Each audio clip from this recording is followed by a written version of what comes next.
Welcome back to Oathbound Gaming, guys. Today we're looking at Beyond Mankind. Beyond Mankind is your first-person Fallout post-apocalyptic type of game, and we're going to take a close look at this. Now, this is considered a demo version right before the release of the game. I hope I get an opportunity to try the full game and go and do a full review on it as well. But we're going to talk about pros, the suggestions and cons, and final thoughts at the end of the video. But we're going to get started with the settings as we like to do here, because it's very, very important that we take a look at the settings and see what's there, what's missing, all that good stuff. So right off the bat, one thing I dislike, I gotta be honest, is I don't like when a game difficulty can be adjusted in the middle of the game. I don't really enjoy that. I understand if there's like, oh, it's just too hard, I want to dial it down, but you should not be able to put it back up. And I think there should be achievements associated with the hardest difficulty. Hey, I like going for achievements, alright? Get off my back. But I personally don't think it should be a setting. It should be something you actually commit to when you start a game. But we have tutorial messages, show FPS, autosave, weapon crosshair, which is nice. They're good settings to have, and we'll talk about that a little bit more when we're in the game. Display, typical display stuff, brightness and stuff, that's good. Resolution, full screen, graphics quality, good stuff. Shadow resolution, anisotropic filtering. Vignette! I'm Italian, alright? Get off my back. The Vignette! Ambient occlusion, soft particles, VSync, and then our typical audio settings. And the audio, I turn the voice volume down to low because this text that's popping up is actually random voice stuff, just lines of audio that just start speaking while you're at the menu. I thought that was a little weird. I'm sure we'll see it happen. We do have controls, we have sensitivity, we have our normal keybinds, change everything that you want. That is awesome. Controls, changing the keybinds is great stuff. We're going to go ahead and get started, but we're going to skip the opening cinematics. I don't want to spoil the story for you guys. I think you should see that for yourself. But we're going to learn from yesterday, live for today, and we're going to hope for tomorrow. When we first start the game, we're going to be in this apartment building type of thing, right? We have a flashlight. I already got my pistol and my carbine that I picked up, and we're going to explore. So I want to address a couple things right off the bat. One thing I really dislike is the fact that there is no FOV setting. It just seems a little claustrophobic to me, just a little close. And in addition to that, you see the targeting reticle in the middle of the screen? I would love to remove that.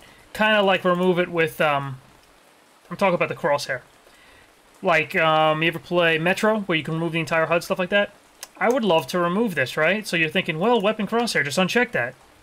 No, it's still there. So the weapon crosshair, all it removes is this little white dot in the center. So I have to question. So you see that little white dot is now back? See, you can see it a little better on the red couch and on that barrel. I just question why that doesn't remove the whole crosshair, so you're forced to use an iron sight, you know? I feel like maybe on a harder difficulty it should force that. So this door is locked. We can shoot the doorknob or slash at it to get it unlocked and open it. And we can explore rooms like that. Another thing of note is you cannot use your flashlight without your gun out. That can be a little, I don't know, annoying, I suppose. So hopefully that gets some attention in the full game or in future patches. So we open this door, we can break ourselves some boxes. We got ourselves a grenade. And it then teaches us that we can crouch. One thing I love about the game, you can go prone, you can crawl. I love that in games. I don't know, maybe I'm the only person, but I love that. I think that's great to be able to, you know, ooh, H1, let's pick that up. Be able to, I don't know, snipe from a building or a mountain or a hill or something, and you just get better accuracy when you're prone and you're harder to spot. Look, a can. Soda. So there is hunger and thirst, obviously. If you take a look at the bottom left of the screen there, we have hunger, thirst, health. And we have some stamina there. You'll see that bars, that circle is draining. Oh, we have an enemy here. Alright, buddy. Alright, you rat. Oh, he done. Easy kill. Let's harvest him. See the amount of blood that comes out of that thing? I noticed the first time you do it, it always lags, just the first time. But then I think it's like per zone, it like lags the first time. But then it gets better, so it won't be so bad. So that's stuck. We're gonna go out the back. This is just the first area of the game. This is exactly where the game starts. We're gonna meet up with our squad mates over here. What's up, dudes? So we can talk to them and proceed, or we can explore a little bit. This game does reward exploration, so if you're like me and like taking the time to kind of look around and see what you can find. Oh look, a bar. I just ate a candy bar or something. Alright, can. Alright, so enough of that. Let's proceed on. You get it, right? You can explore, you could find things. Kind of like Fallout, right? Works just like that. One thing I wanted to show you guys is the game does have some puzzles, right? Puzzles. Ingenuity. Now, can I spell the word ingenuity?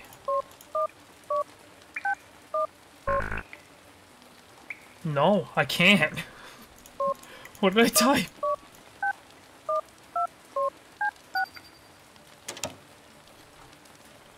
Must have typoed something. I promise I can spell. Let's cut that out of the video. So we got little rat dudes. Are they gonna try to get around the couch? Let's jump over them. There we go. So one of the things I actually... There we go, we'll harvest them into a pool of blood. We'll get raw meat. One thing I actually took note of, listen to the sound of the casings hitting the ground. And it seems to be, I don't know if it's like based off a delay, like, I'm pretty sure the audio for the casings is when the casings hit the floor. That's actually kind of impressive. Also, this game has leaning. So you can lean. Q and E by default. You can lean, peek around corners, take out some baddies that are inevitably going to shoot at us. It's not always going to be rats. We're an elite trained military force to use assault rifles against rats. No, there's going to be bigger baddies, I promise. Let's try to knife them. There's going to be one from behind, isn't there? Oh!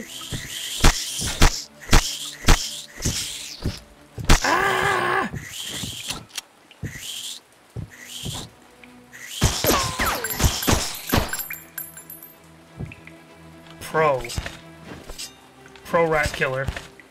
So you see, the game is quite dark right now. You could definitely adjust your brightness and mess around with that a little bit. But I would... Shut up, radio. I would really like the option to have a flashlight when it's just, like, when you're using a knife and stuff. Especially when you have, like, a hand that's free. Like, can I hold my flashlight, please? Please? And one other thing about the game is when I have my knife out, I can right-click to kind of, like, ready my knife. See that? And I don't know if that means more damage, but closed. Meet Vishpala first. So we gotta meet someone first. Alright, let's go further into the game so you can see what a little bit of progression looks like. Uh-oh. Uh-oh. There's a battle going on. Oh, I'm getting shot! Ah.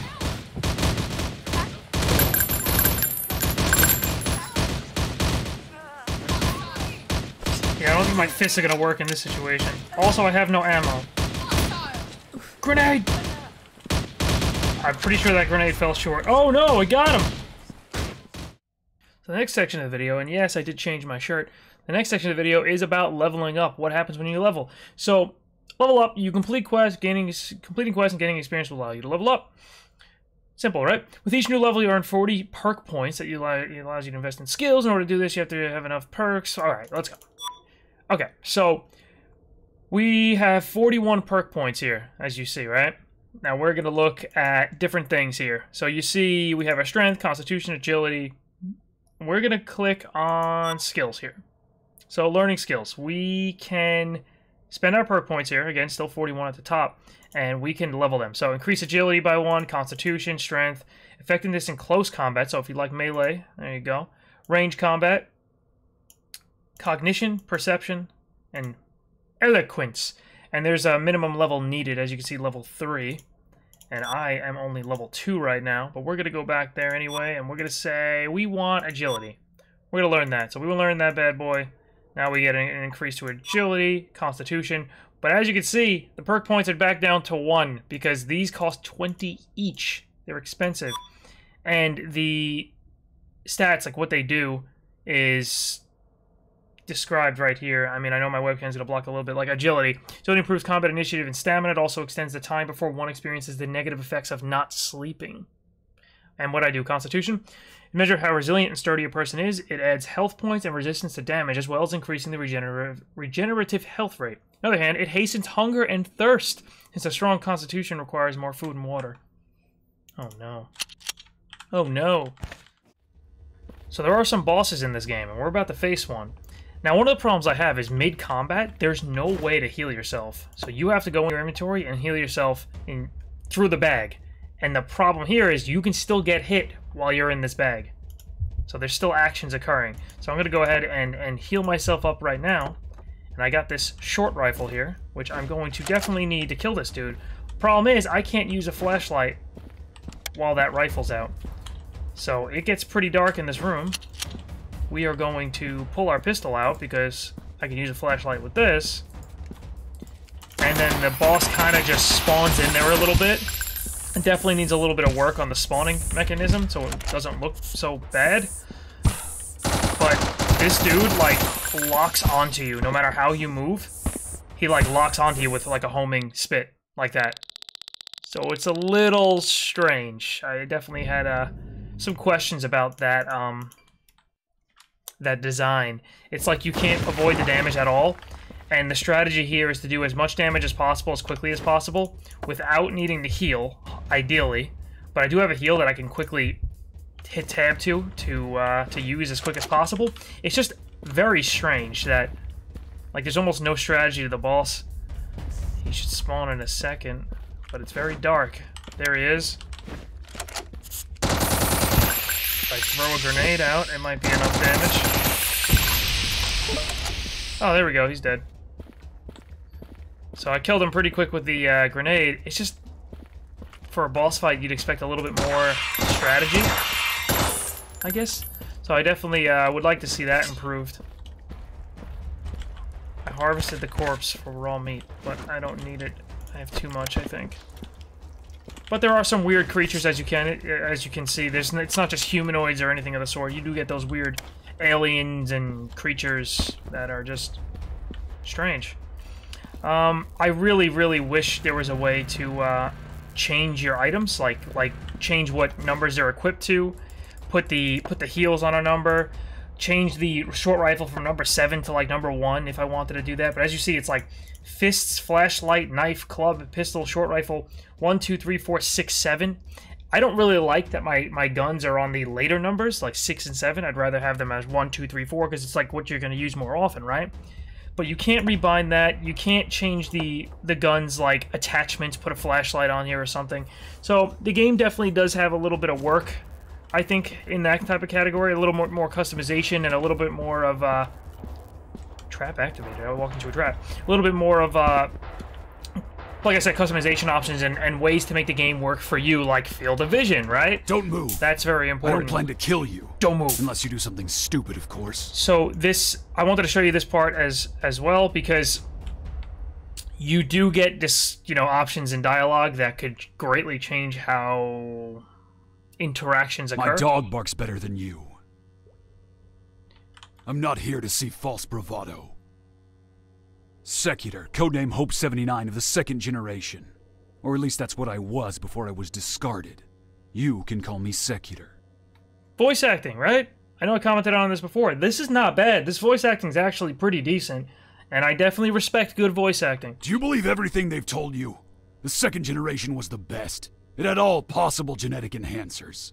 Sounds like someone arguing about Pokemon. We are. The 2nd generation is the best. Alright, enough of that. Let's move to our final portion of the video, the pros, cons, and final thoughts. Let's do this. The pros, cons, and final thoughts for Beyond Mankind. An indie Fallout-style game. Hell yeah. We don't see a lot of these, right? We don't see a lot of games in the Fallout style that are in the indie world, right? Like, what indie devs are making Fallout-style games? I can't really name any. I can't think of any. So it's got that post-apocalyptic Fallout feel, and I know there's a lot of fans of Fallout out there. Shooting. It feels good. It feels good to shoot the guns. It feels like they're shooting where they should, you know, and your skill in shooting and accuracy actually plays out.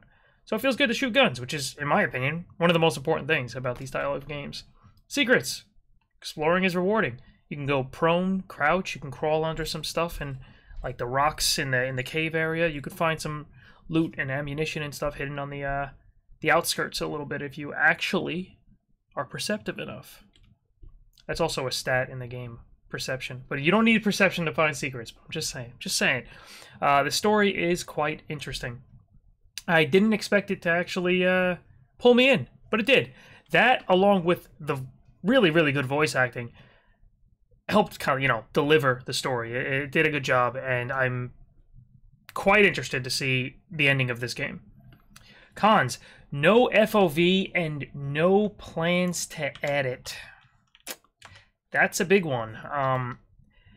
FOV setting, I made a thread here saying, any chance we will see it?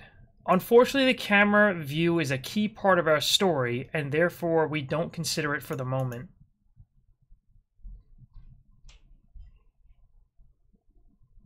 Part of the story?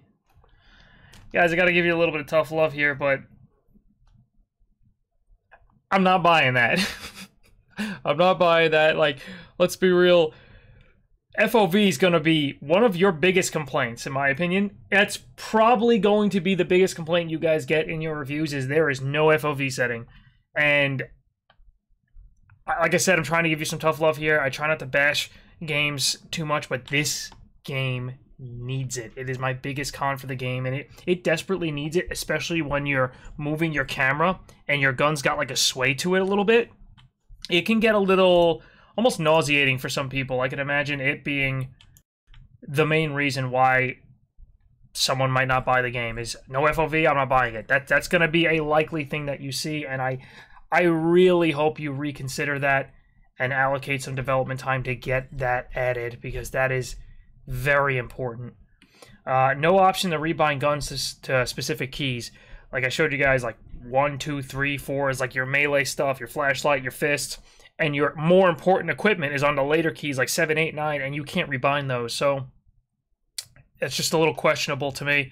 And you can't even rebind like heals. You can't quick heal from a button. You have to enter your inventory. And maybe that's a design decision, so you keep the game difficult, so you can't spam heals in combat, you know. That's fine, but being able to change the guns to the keys you want, I think that's a no-brainer. I think we need that. No gun customization. Also, I'm missing a period there. No gun customization. Like, you can't add the flashlight to a different gun, like add it to your rifles and such, or change the scope on your guns and add extended mags or a longer barrel, stuff that increases damage, accuracy, magazine size, and stuff like that. Reload speed, even like a tactical magazine. I would love to see some gun customization there, because the skill leveling is kind of bland. You'd level these perks that would just be like, hey, here's 1 strength, here's 1 agility. There's no like, hey, you can, I don't know, give me something here. Oh, you can zoom in further with a gun. Like, maybe that's a skill, I don't know. Or like, you got bionic eye, you could zoom in more. Or enemies can be highlighted through the wall. Some interesting skills. Maybe you can double jump, which allows you to reach some secrets that you otherwise wouldn't be able to reach. Something to give it a little life to the skill system, rather than just, here's 1 strength, here's 2 strength. That's a pretty boring talent tree if you're looking at it from an MMO's perspective, which I'm big on MMOs. Final thoughts. Beyond Mankind definitely has something going for it for those of the Fallout-style games, especially if you love a little sci-fi thrown in. The game needs a bit of love in the customization department, and the reason why I say customization is because the FOV, the rebinding guns, the gun customization, the flashlight limitation, I kind of think that's all customization. Like, even the skill leveling, all of that con list kind of falls under, like, player customization. And if development team delivers, this is something I would easily recommend for all Fallout fans.